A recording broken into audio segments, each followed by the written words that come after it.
What's going on, guys? This is your boy J.A. Faulkerson. I'm coming at you again with another episode of the J.A. Writes Books podcast. And it is a morning, early morning here in Northern Virginia, Washington, D.C. metro area. And I just want to come on this morning as a follow up to last night's podcast where I was able to share a little bit, share a poem that I wrote called Checkmate. And I I usually, come on in some of my previous videos and share a little bit of other poetry. I have this segment that I call open seat poetry.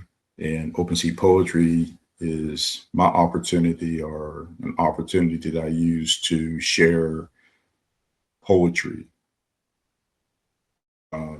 books that I've written, or even poems that I've written just on the fly.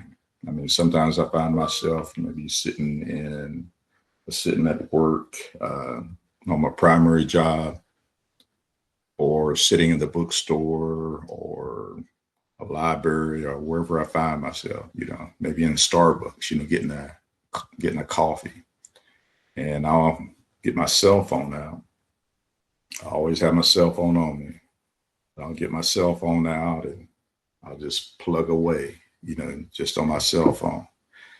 And a lot of the poems that I write are rhyming poems. And um, for me, I mean, I feel like those are some of the easiest ones. The ones that are more difficult are those prose poems, poems where it's like stream of thought, where you're just trying to, whatever you're thinking about, you're trying to get it on the page.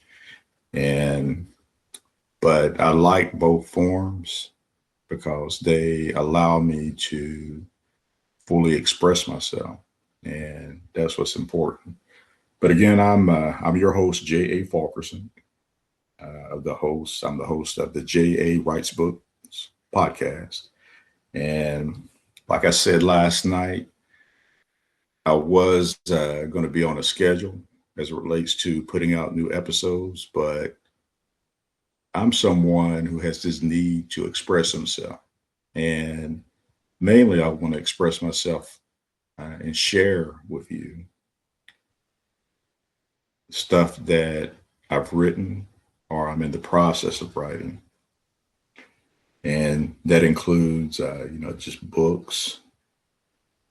That includes, just a lot of things, like a lot of things that I've written in the past,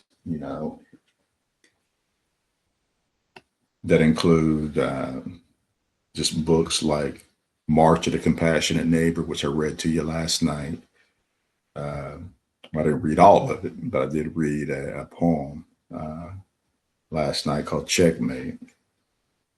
And I've also, what I didn't do last night is I did not read to you two other poems that I intended to read to you, which included Critical Race Theory and the title poem, which is March of the Compassionate Neighbor. I will share those poems with you at a later date, but for right now, Checkmate is the poem that I shared, and I hope that maybe something in there, really resonated with you, and feel free to drop me a note in the chat box, because when I get immediate feedback from you, that's forms of encouragement as well. Now I get feedback both ways. I get the negative and the positive.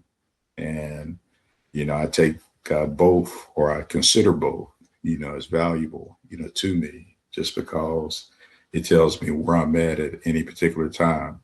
But even if I get that negative feedback, I'm going to keep it coming. I'm going to keep it coming. I mean, negative feedback does not break me down, does not cause me to think less of myself. What it does, it's really the prompt that I need to, really dig deep and pull the best stuff out of myself. So positive and negative feedback, it doesn't matter. Just as long as it's feedback. I mean, I'm not above reproach, and I'm not above, getting critiqued in terms of what I'm doing. I remember being somewhere or listening to a podcast, not a podcast, but I think I was part of a discussion, an online discussion, and one of the people, and we had a primary speaker, a main speaker, and the main speaker kept saying, And one of the things that I'm trying to do is I'm trying to cut my out, because I'm someone who has experienced being a Toastmaster. And when I was in Toastmasters, every time you would use a crutch word or a crutch phrase, they had a clicker. And each time they would click, click, click, click, click, click. So click, click. And that right there, continues to be in my mind every time I find myself speaking to groups and also speaking on podcasts like this. It's just making sure that I cut out all my crutch words and all that good stuff. So, guys, I just want to let you know that I do have a number of books on sale. I got a special sale going on right now. And if you skip on over to J.A. Faulkerson, and that last name is spelled FAULKERSON.com/store, you can actually visit my storefront where you will see all the titles that I've written. And those titles include 2 novels. The first novel is the first one I've ever written. And it's titled Adinkrahim, Fear of a Black Planet. My latest novel is titled Black, The Bear on Our Backs. So those are 2 novels that you'll see on my storefront, my website storefront.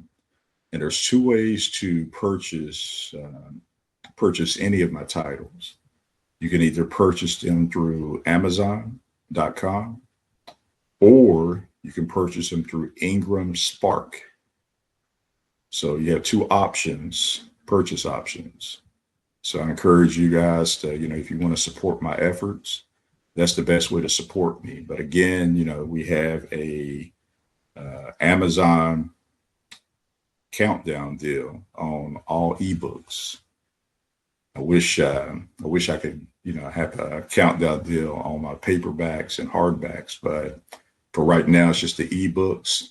So feel free to, just skip on over to jafaulkerson.com/store to read the descriptions for the books and make a purchase, because your purchases help keep my dream alive. And I always say that, but my dream is going to stay alive regardless of book sales or whatever, because I'm a writer. And what do writers do? They write. So I just want to really continue to produce works. And even if I have an audience of 1, which is myself, I'm going to continue to do it just because it allows, just because it's therapeutic. Writing is therapeutic. There are times I find myself writing in my journal to kind of write down, what I'm going through at any particular time. And like I said, it just being able to express yourself in writing, just allows you to deal with any stress that you may be feeling in your life. It allows you to just make sense of, things that are going on in your relationships with your spouse or even with your child, and even the relatives, and in-laws and all that good stuff. And I have great relationships with all those people I just mentioned, but I just want to, make sure that you understand the value of just journaling and being able to express yourself. either creatively or just to, get things off your chest. And I say that I think what I'm saying that because that's a social worker in me. And we social workers, we pride ourselves in being able to help people help themselves. But guys, you got to understand that when I say help people help themselves, what it's saying is that I'm there. I'm there for you. And I'm going to support you in any way I can, but I'm not going to do things for you. You got to do things for yourself. So that's what's important.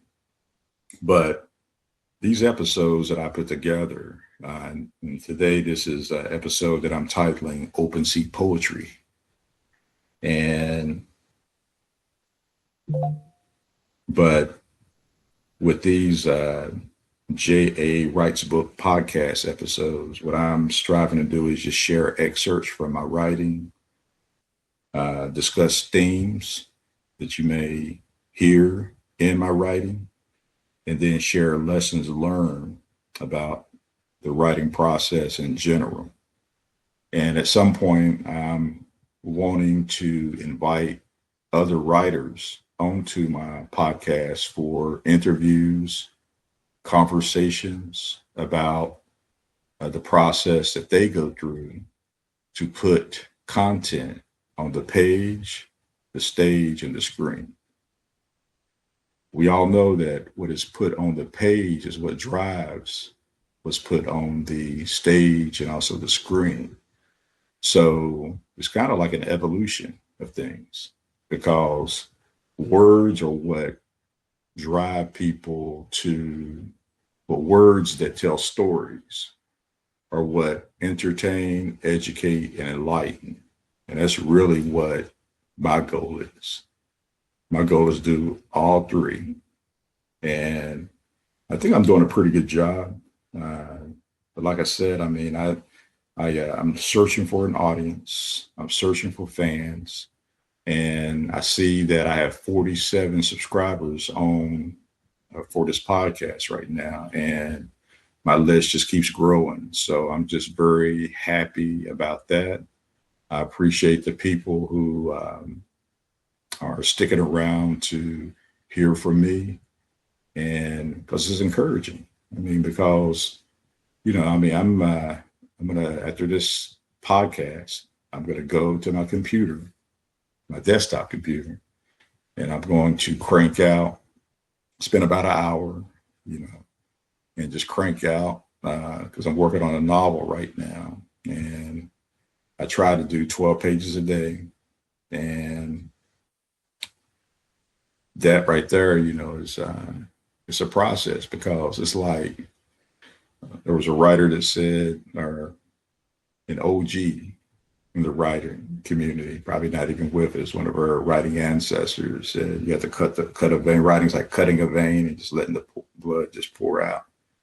And sometimes I feel that way. I feel that that's what I do. But guys, I just want to, just make sure you have an appreciation for just the writing process in general. So today, well, at this moment, I just want to, read a poem. This poem is one that I wrote. I believe I wrote this last year, and I call it Strivers Row. Strivers Row. So let me read it, and then we'll talk about it on the other side. Strivers Row, a poem by J.A. Faulkerson. From the heart of the city, I hear a cry. Whispers from African ancestors urging me to fly. But my mind is bound, stories I hope aren't true, about Black contemporaries singing the blues. These fabricated stories reach the depths of my soul. Fault the man for my problems, stop pursuing my goal. Standing behind my blocks, competitors to my left, right, that goal I stop pursuing never leaves my sight. I am that brother from Strivers Row, trying to get there, bask in the glow. Doing well in school led to lasting success. Graduated from high school, college to gain access. Job that pays a livable wage, neighborhood straight from a different page. Is this life consistent with my goal, replacing black with white to exact a toll? It's tough not seeing a majority of us. Presence always under scrutiny, causing a fuss. I am that brother from Strivers Row, trying to get there, bask in the glow. The woman I love, God's gift to me. The children we rear, blessed with liberty. But lost in this transaction is the solidarity that afforded the strivers a sense of community. With you over there, I over here, what will it take for us to sidestep the smear? Black people are good. Black people are great. Shake free of stereotypes. Become first rate. I am that brother from Strivers Row, trying to get there. Bask in the glow. All right. So that right there is my poem Strivers Row. I wrote this back in 2025, and it speaks volumes about just what we do to achieve great things. And a lot of times, I sit back and when I think about the strivers, I think back to, the Harlem Renaissance. The Harlem Renaissance, where you had people like Langston Hughes and Nora Zell Hurston, um, you know, um, doing their things. And, you know, that right there, is just something that, what I'm doing right now is I'm trying to, pull up some images. Let me share. Yeah.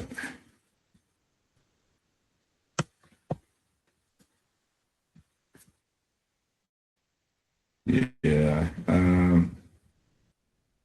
Give me 1 second. I don't know if it's going to work. But yeah, so what I wanted to do is I wanted to pull up. Let's see. Yeah, I just want to pull up some things just related to. Yep. That's not going to work. I'm still learning these controls, so I'm just going to leave that alone. Leave that alone.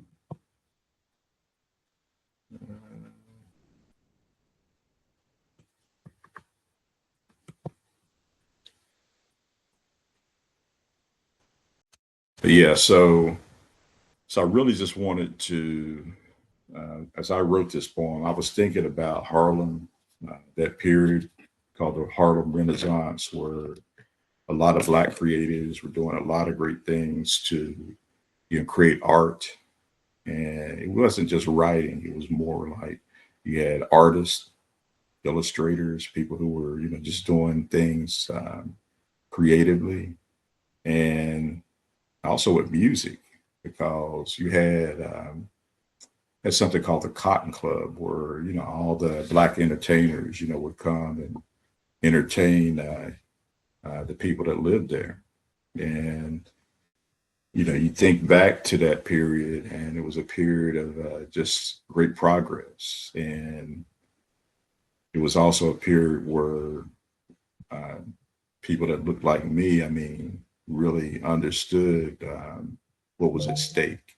They knew that, even though the society at large wasn't welcoming and wasn't accepting of them, they were going to progress despite that. And that right there is what really inspired the title for me, Striver's Row, is because a striver is going to succeed at all costs, no matter what hurdles are in their way or placed in their way by other men. So that's it. That is it for right now. Um, who knows? I mean, maybe later on during the day, you may see me again sharing something else from my store. But Striver's Row is a poem that I wrote. It hasn't been published yet, but it's gonna be something that is going to be in another poetry collection I put together. And I don't know if I'm going to title that poetry collection Striver's Row or something else, because I have another poem called Sibling March um, that I also wrote in 2025, and that may be the title of the poetry collection. But guys, again, I encourage you to skip on over to J.A. Faulkerson, and that's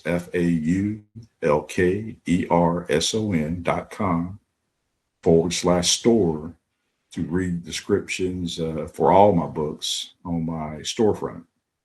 And your purchases, I mean, really make the dream work, because I'm able to, one, have a feeling that, boom, I got an audience out there. I got people that are searching for titles written by J.A. Faulkerson.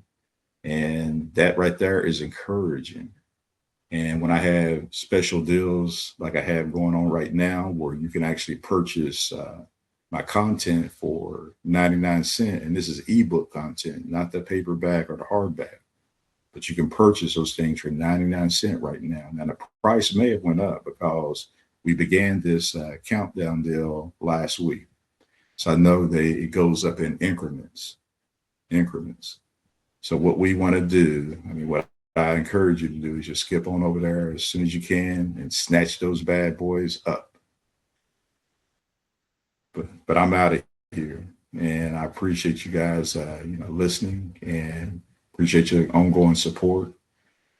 You guys have a great day and stay blessed and continue being a blessing.